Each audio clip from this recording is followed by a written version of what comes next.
did have a great day. Got closed and bought the property for our second fire station location. Mr. Bob Worth is the property owner there next to Ashley Furniture. And, the truth is he didn't have to do that, but we explained to him how important his location is to make all the fire stations work together. His location was the perfect place for us. And while I'm not sure Bob was really happy to do this, he understood how important it is to the city, and I very much appreciated him doing this. And so, our goal, as I've shared before, is that we want to be able to take a 911 call and be at your home in 4 minutes or less. And with the addition of a new fire station and the relocation of 2 others, as the city has grown over the years, this now allows us to be able to meet that goal, not only now, but very much into the next 40 or 50 years. Yeah, I don't know that maybe our community really truly appreciates what a gem Laramie County Community College is for the city of Cheyenne, Laramie County, and for this region. And one area that you can really see is they're acknowledging that advanced manufacturing is going to play a really important part in the future of Cheyenne and of Wyoming. As we get away from extraction minerals and look to the new economy, these advanced manufacturing jobs are going to become critical.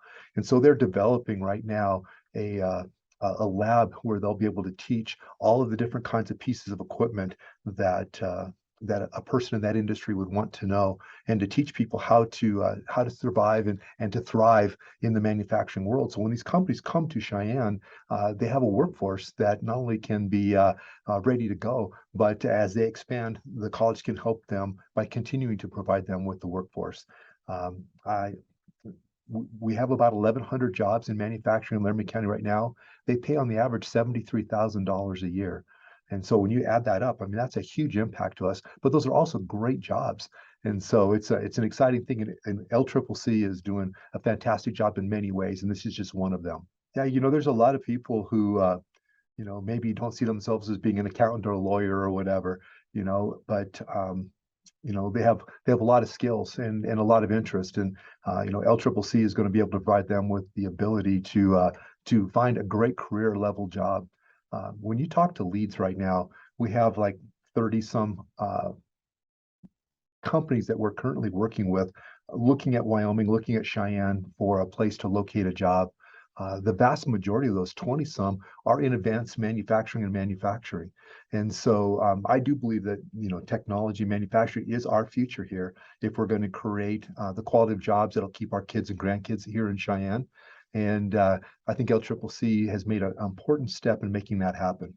Yeah, I had a meeting today with some what we call the economic primaries, folks who work in the different industries here. And, Leeds was talking about the fact that they're starting to run out of land to site businesses. And so this is a private owner, actually a couple of private owners of land who are looking to create a business park that will allow potentially a new data center to come, and then many other businesses to also come to Cheyenne and Laramie County, just like we've just talked about, creating that new economy of technology and manufacturing. We need the places for them to be.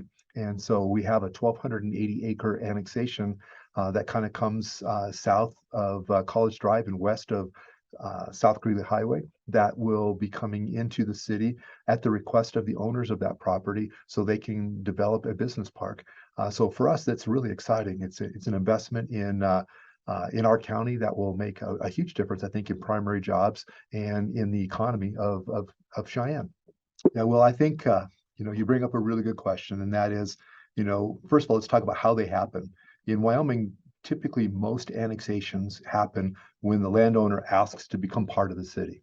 And when you have multiple landowners ask, sometimes there's small areas that are left that are 100% surrounded by the city. And those create some jurisdictional problems.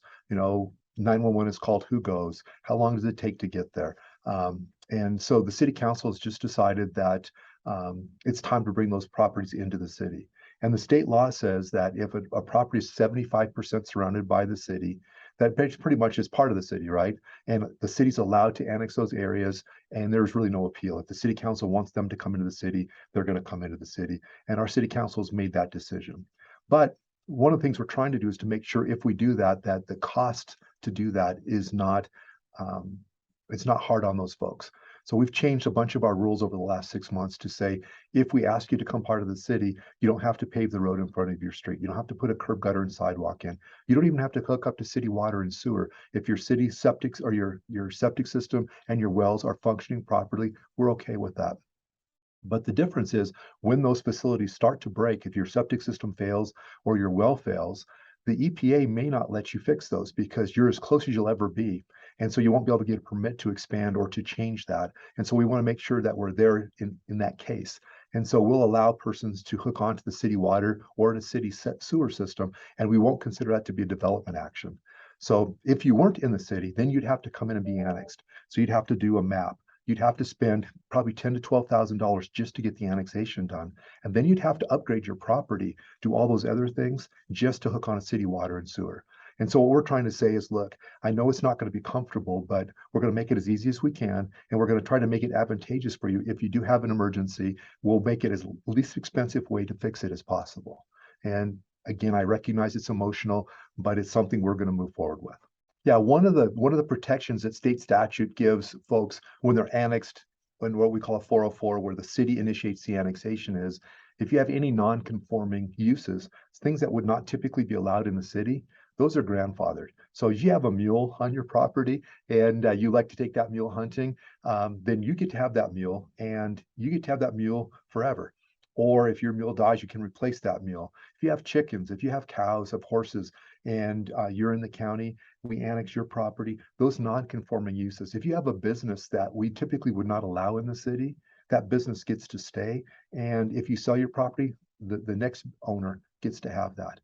The difference would be though, is if once you're annexed into the city, then only those things that are current uses, historic uses can be done. You can't add another non-conforming use. So that is a limitation that we have to acknowledge. But all of your historic stuff that you currently do, typically we will annex, when we annex you, will be protected under state law for you and also all of your successors down the line.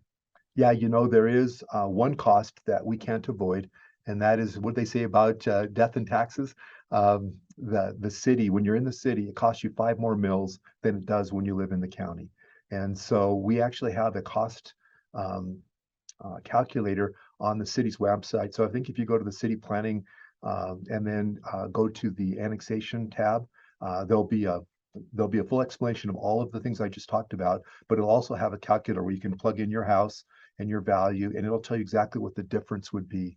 And in most cases, that number is less than $10 a month.